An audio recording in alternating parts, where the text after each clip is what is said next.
बात करें bad bank की, तो आप लोगों को लगा होगा यार ऐसा कौन सा बैंक है जो बैड बैंक होता है, बैड बैंक है ना। तो ये कोई बैंक नहीं है, ये एक्चुअली क्या है कि सबसे पहली बात अगर मैं कहूँ तो ये एक तरीके का ARCs एसेट्स रिकंस्ट्रक्शन कंपनी है। जरा ध्यान से सुनना, ये एक तरीके का ARC है, that is assets reconstruction company. क्या करेगा ये? जो बैड बैंक है, जो बैंकों के बैड लोन्स हैं, इन बैड लोन्स को सीज परचेज करेगा। इन बैड लोन्स को क्या करेगा? परचेज करेगा। बताया था मैंने, वो भी एट मार्केट वैल्यू जो भी चल रही होगी लोन की। तो बहुत सिंपल सा प्रोसीजर है, इसके बारे में जब बात कर रहे हैं, चलो स्टार्ट करते हैं कि व्हाट इज बैड बैंक, आखिर ये बैड बैंक होता क्या है, या बैड बैंक हम कहते हैं किसको, राइट। देखो आज हम यहाँ पे बात करेंगे किसी बैड बैंक की और देखते हैं कि what the meaning of this bad bank. और बहुत ही सिंपल और बहुत ही इंटरेस्टिंग टॉपिक है, that is bad bank, right. Now देखते हैं दोस्तों ये बैड बैंक है क्या।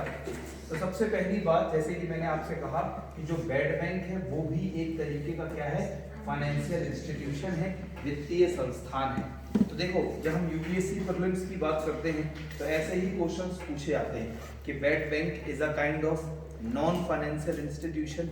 तो आपको पता होना चाहिए स्टेटमेंट सही है या गलत। तो जो बैड बैंक है वो क्या है, एक वित्तीय संस्थान है, फाइनेंशियल इंस्टीट्यूशन है, राइट। दूसरी बात जो ध्यान समझनी है कि मैंने कहा ये क्या काम करेगा, टू परचेज क्या, बैड लोन्स, राइट। जो बैंक के बैड लोन्स हो चुके हैं, बैड लोन्स का मतलब जो बैंक का NPA, नॉन परफॉर्मिंग एसेट्स। तो जो बैंक का बैड लोन है and other liquid assets of another financial institution, मतलब हम बैड बैंकों को कह रहे हैं कि बैड बैंक एक ऐसा फाइनेंशियल इंस्टीट्यूशन है जो किसी दूसरे फाइनेंशियल इंस्टीट्यूशन, बोले तो बैंक, जिसका बैड लोन हो गया, इस बैंक के बैड लोन को ये वाला जो फाइनेंशियल इंस्टीट्यूशन जिसे हमने कहा बैड बैंक, ये क्या करेगा, इसको परचेज करेगा, इसके बैड लोन्स को। इतनी बात तो सबको समझ में आई। दूसरी बात ये क्या है, ये एक तरीके से द ऑर्गेनाइजेशन का large number of non performing assets. अगर मान लो जो दूसरी बैंक है, देखो मैंने कहा एक फाइनेंशियल इंस्टीट्यूशन और दूसरा फाइनेंशियल इंस्टीट्यूशन, राइट। ये वाले का मैंने नाम क्या दे दिया, बैड बैंक। और ये क्या है, दूसरा फाइनेंशियल इंस्टीट्यूशन है जिसके क्या हो रखे हैं, बैड लोन्स, राइट। तो अब इस वाले फाइनेंशियल इंस्टीट्यूशन की बात चल रही है कि ऐसा संगठन या ऐसा संस्थान जिसके बहुत सारे नॉन परफॉर्मिंग एसेट्स, मतलब जो लोन्स उसने दिए थे वो नॉन रिकवरेबल हैं, तो अब क्या हो रहा है, will sell them to bad bank. तो इसका मतलब ये वाली जो बैंक है जिसके बैड लोन हो रखे, ये अपने NPA को इसको बेच देगा। सो दिस इज द काम ऑफ व्हाट, बैड बैंक। बोलो ये क्लियर है। दूसरी अगर हम लोग बात करें तो ये जो बैड बैंक की, तो देखो ग्रांट स्ट्रीट नेशनल बैंक, ये बैड बैंक की दुनिया में एक बहुत ही शानदार एग्जांपल है, is a well known example of what, bad bank. और दोस्तों this entity founded in 1988 to house Mellon banks bad assets. तो इसका मतलब अगर मैं इंटरनेशनली बात करूं, अंतरराष्ट्रीय स्तर पर, तो एक बैड बैंक काम कर रहा है। और इसी के तर्ज पर हमारी सरकार ने भी अभी भारत में 2 नई बैड बैंक बनाई है। तो आज का जो डिस्कशन होगा वो उन्हीं 2 नई बैड बैंक के बारे में होगा कि वो 2 कौन सी नई बैड बैंक हमारे भारत में है। So this is the example, याद रखना आप लोग। जैसे हम लोग मेंस की राइटिंग कर रहे हैं तो मेंस में हम इस तरीके के एग्जांपल्स अगर कोट करते हैं तो हमें थोड़े से एडिशनल मार्क्स मिलने की प्रोबेबिलिटी होती है देन अदर्स, राइट। नाउ तो ग्रांट स्ट्रीट नेशनल बैंक, अगर हम बात करते हैं outside the United state, the Republic of Ireland की बात कर ले, उसमें देखो एस्टैब्लिश उसने क्या किया, ये कहाँ की है दोस्तों, US। और अगर हम लोग बात करते हैं तो establish the national asset management agency, a bad bank in 2009। तो दोस्तों हाँ, ना कि सिर्फ US बल्कि आयरलैंड में भी एक बैड बैंक काम कर रहा है, that is national asset management agency, right. इसी तरीके से हमारे देश में भी बहुत सारे NPA की समस्या के लिए काम हुए हैं, जैसे कि हमने बात करी है। तो जैसे कि हमने ये ऑलरेडी पढ़ लिया है क्या, this insolvency and bankruptcy code 2016। क्या है इसके अंतर्गत? इंसॉल्वेंसी एंड बैंकरप्सी में क्या होगा? मैंने आपको क्या बताया था, जल्दी से बताओ sir. Resolution of bankruptcy cases. Yes, जैसे अगर कोई अपने आप को लाइक इंसॉल्वेंट घोषित कर रहा है तो उसका रिजोल्यूशन प्रोसीजर आईपीसी कोड 2016 में डिफाइंड है। इसके अंदर मैंने बताया था एक आईपीए इंसॉल्वेंसी प्रोफेशनल एजेंसी होगी, एक मैंने बताया था आईपी इंसॉल्वेंसी प्रोफेशनल्स, एक रजिस्टर्ड बंदा होगा, those who is having the knowledge about the insolvency procedures and all, ये सब चीजें। और फिर मैंने इसमें एक और बात बताई थी, information utilities IU, the all collected information जो इंसॉल्वेंसी प्रोफेशनल सबमिट करेगा, किसको? क्रेडिटर को, बैंक को। और फाइनल डिसीजन कि बैंकरप्ट घोषित करना है या नहीं, ये किस पर है? क्रेडिटर बोले तो बैंक पर। बोलो, याद आया ना? दोस्तों अब हम बात करते हैं कि हमारे देश में जो बेड बैंक इन इंडिया, कि हमारे देश में 2 नई बेड बैंक बनाई गई हैं। नंबर 1 क्या नाम है इसका? NARCL। एंड अगर हम लोग बात करें तो the second bad bank in our country is this. तो हमारे देश में 2 बेड बैंक बनाई गई हैं, एक NARCL और दूसरी IDRCL। This is what? India debt resolution company limited. तो सबसे पहले हम लोग बात करने वाले हैं आज किसके बारे में? NARCL के बारे में। जैसे कि मैंने साफ साफ यहाँ पर मेंशन भी किया है कि जो NARCL है that is national asset reconstruction company limited. तो जो NARCL है national like asset reconstruction company limited, ये देखो सबसे पहली बात जो मैं यहाँ पे चाहता हूँ ये आप याद रखें कि ये क्या है? एक पब्लिक सेक्टर बैंक्स, मतलब इसकी जो NARCL owned by public sector banks to the tune of 51%। इसका मतलब इसके 51% या उससे ज्यादा shares hold by the government. सबसे पहला पॉइंट बोलो जी, क्लियर? यस। ये हमारे भारत सरकार ने जो 2 बेड बैंक बनाई, इनमें से जो NARCL है इट इज इसके जो 51% या उससे ज्यादा शेयर्स हैं they are owned by the government public sector banks, और we can say that PSBs के द्वारा, राइट ना? तो अगर हम इस बेड बैंक की बात करते हैं, established under the companies act जो हमने बात करी थी 1956 रिवाइज्ड इन 2013, राइट? तो सबसे पहले तो जो भी बेड बैंक बनेगी वो एक तरीके की कंपनी होगी और उसे कंपनीज एक्ट में अपने आप को रजिस्टर करना जरूरी है। दूसरा, and has applied for asset reconstruction company licence from RBI। दोस्तों यहाँ पर सबसे एक पॉइंट नोट करने वाला है कि जो बेड बैंक का लाइसेंस कौन प्रोवाइड करता है? तो इनको लाइसेंस प्रोवाइड करने का काम किसका है? And this kind of questions are very useful from the UPSC prelims point of view, right? तो यही ऐसे ही क्वेश्चन पूछे आते हैं कि जो बेड बैंक है उसे लाइसेंस कौन देता है?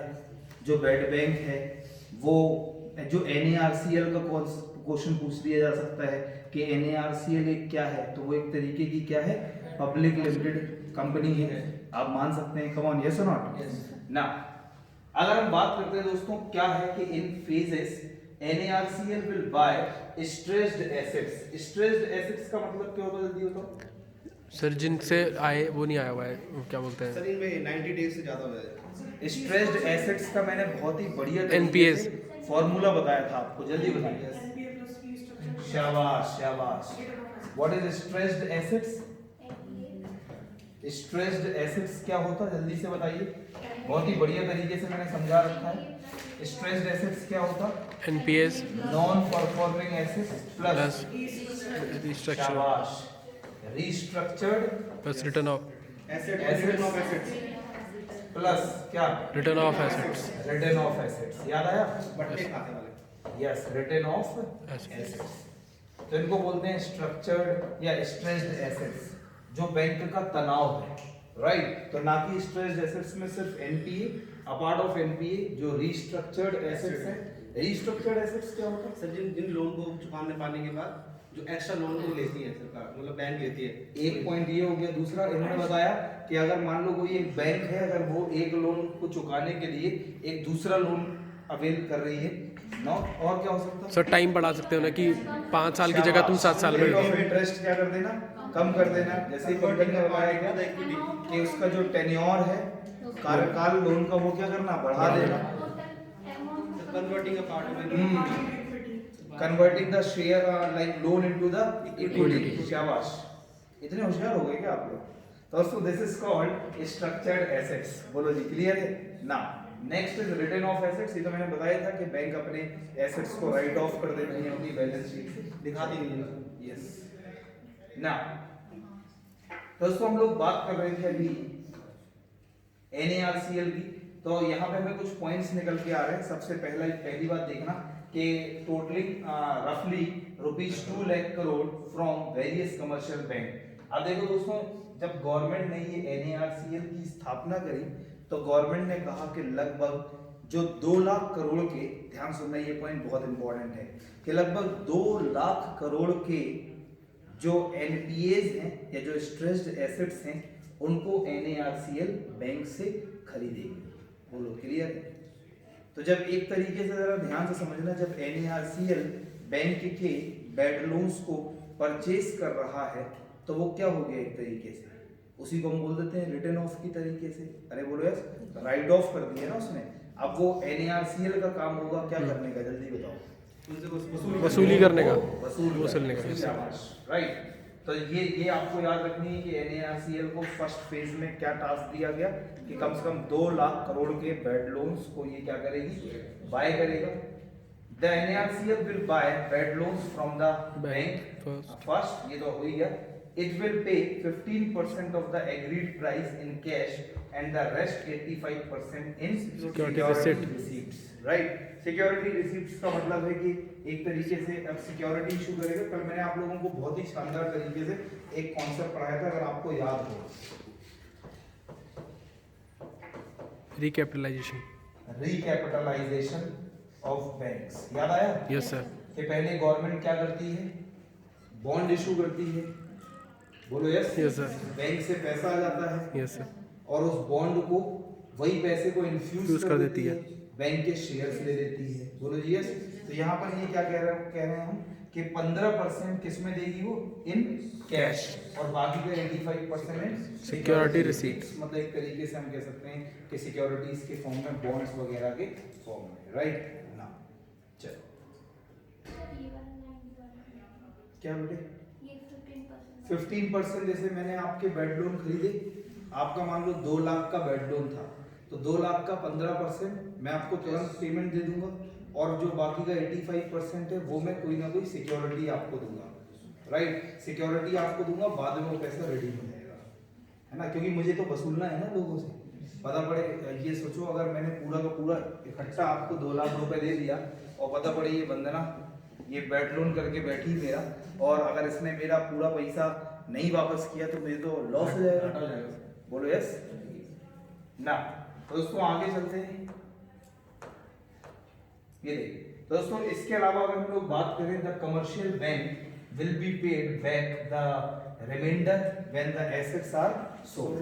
बोलो जी यस और with the help of IDRCL, मतलब ये दूसरी एक कंपनी अलग से बनाई गई। सो द गवर्नमेंट, ये सब हो गया। IDRCL की अगर हम बात करें तो उसमें बस एक ही बात इंपॉर्टेंट है कि इसके जो मैक्सिमम ऑफ 49% शेयर्स इसके पास हो गए PSB and public financial institution. इसका मतलब इसके 51% शेयर्स या उससे ज्यादा प्राइवेटली ओन्ड होंगे। एवरीवन क्या होंगे? प्राइवेटली ओन्ड होंगे। मुझे लग रहा समझ गया आप लोग, राइट? तो दोस्तों 2 बेड बैंक बनाई गई भारत में, कौन कौन सी? NARCL और IRDAI। तो जो NARCL है वो क्या है? पब्लिक सेक्टर बेड बैंक है, और ये क्या है? Private sector. राइट ना? तो private sector lenders will own the remaining 51%। Right, so that's it. Recapitalisation of banks हम पहले ही पढ़ चुके हैं, शायद आपको याद होगा, एक बार देख लेते हैं। रिकैपिटलाइजेशन ऑफ बैंक का मतलब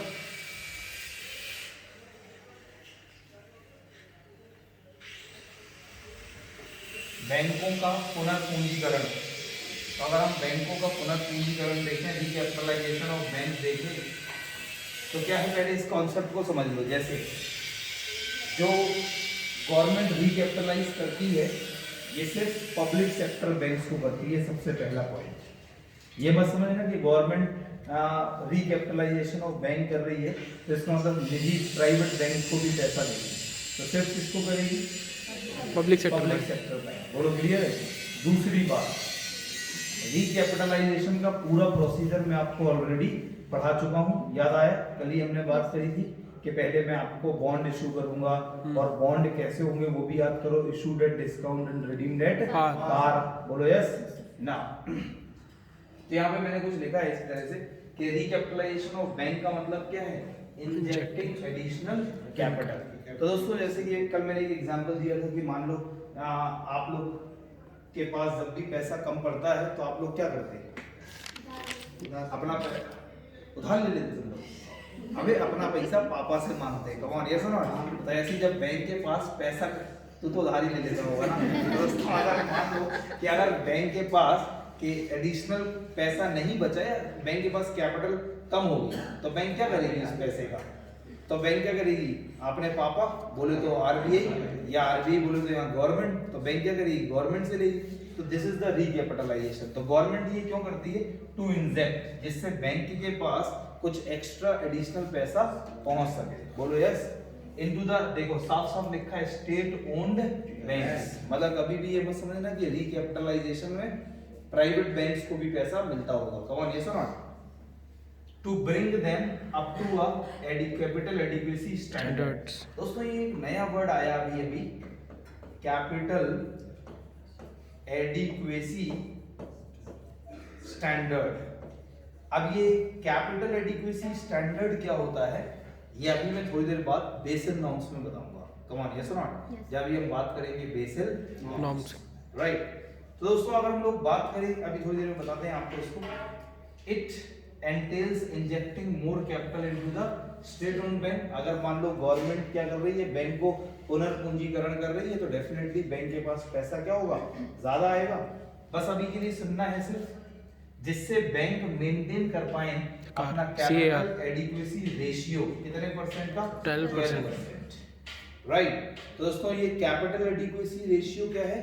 जब मैं जब मैं बेसिल नॉर्म्स के बारे में भी डिस्कशन करूंगा तब आप लोगों को बताऊंगा। बोलो जी चलेगा क्या? राइट? हमने एक सीआरआर तो पढ़ा है, that is called cash reserve ratio, लेकिन यहाँ पर हमने एक दूसरा रेशियो देखा है, क्या? Capital adequate ratio. बहुत इंटरेस्टिंग टर्म है, राइट? ये देखो साफ साफ यहाँ पे भी लिखा है as per the BECIL norms. सब ये बेसिल नॉर्म्स क्या है उनकी बात करेंगे। तो ये सब छोड़ो, आप लोग इतना समझ लो, इन 2017 द गवर्नमेंट हैज अनाउंस्ड क्या? ₹2.11 lakh crore recapitalisation package for the public sector banks. मतलब ये टाइम टू टाइम हमारी गवर्नमेंट, जो हमारी सरकारी बैंक्स हैं, जितनी भी प्राइवेट पब्लिक सेक्टर बैंक्स हैं, उनको टाइम टू टाइम गवर्नमेंट क्या करती है? रिकैपिटलाइज करती है। तो इसे कहते हैं रिकैपिटलाइजेशन ऑफ द बैंक्स। थोड़ा सा प्रोसीजर बता देते हैं, कुछ बच्चे कल नहीं थे तो उन लोगों के लिए कि रिकैपिटलाइजेशन कैसे होता है, ध्यान से समझना। I am the government and you all are the banks, right? अब मैंने क्या किया कि देखा कि आप सरकारी बैंक हैं और मान लो आपके पास पैसा कम बचा, तो सीधी सी बात, बैंक्स क्या है? फाइनेंशियल इंस्टीट्यूशंस हैं, पैसे से पैसा कमाती हैं। याद करो एक कॉन्सेप्ट हमने पढ़ा था, that is credit creation by the commercial bank. बोलो याद आया? क्रेडिट कंट्रोल का काम कौन करता है? आरबीआई। क्रेडिट क्रिएशन का काम बैंक्स करती है, जिसमें हमने पढ़ा था मनी मल्टीप्लायर का कॉन्सेप्ट, M = 1/R। बोलो यस? दोस्तों अगर मान लो बैंक के पास पैसा नहीं रहेगा, कैपिटल नहीं रहेगी, तो बैंक कभी क्या क्रेडिट क्रिएशन कर पाएगी? नहीं कर पाएगी। तो इसका मतलब फिर बैंक लॉसेस में जाएंगी। अगर बैंक लॉस में जाएंगी तो ध्यान से समझना, इसका मतलब हमारे देश में फाइनेंशियल इनस्टेबिलिटी होगी। अगर हमारे देश में फाइनेंशियल इनस्टेबिलिटी है, इसका मतलब हमारे देश के लोगों का जो पैसा है बैंक में, जो डिपॉजिट है, वो खतरे में है। और तो और ना कि सिर्फ इतना ही, अगर इंटरनेशनल लेवल पर ये हो जाए कि भाई इंडिया में तो फाइनेंशियल इनस्टेबिलिटी है, तो हमने बात की थी क्रेडिट रेटिंग की, तो हमारे इंडिया की जो क्रेडिट रेटिंग है वो भी क्या होगी? कम हो जाएगी। फिर जो फॉरेन इन्वेस्टमेंट है हमारे देश में वो क्या होगा? घटेगा, कम होगा। इसका मतलब हमें ओवरऑल बहुत ज्यादा नुकसान होगा। So I am just telling you कि why the government is recapitalising the banks, So if you get the question in the mains, so you would be able to appreciate correctly जितनी भी सारी मैं बातें बता रहा हूँ. Come on, yes. तो अगर हम देखो रिकैपिटलाइजेशन कैसे करते हैं, मान लो मैं गवर्नमेंट हूँ और मैंने देखा कि आप लोग सरकारी बैंक हैं और आप लोगों को पैसे की आवश्यकता है, आपके पास पैसा कम बचा, कैपिटल कम बची, पूंजी कम बची, राइट. तो मैं क्या करूंगा, मैं आप लोगों को मैं आपको तरीके से बॉन्ड इशू करूंगा. आजकल बहुत न्यूज में चल रहा है सोवरन बॉन्ड. हाँ. बोलो yes. Sovereign gold bonds. Sovereign gold bond बहुत ज्यादा न्यूज में है आजकल. अरे बोलो यस. इसके अलावा एक और अलग से सिक्योरिटी इंटरेस्ट इंश्योरेंस बॉन्ड अभी आया है, पता होगा आपको, तो इस पे हम अलग से बात करेंगे.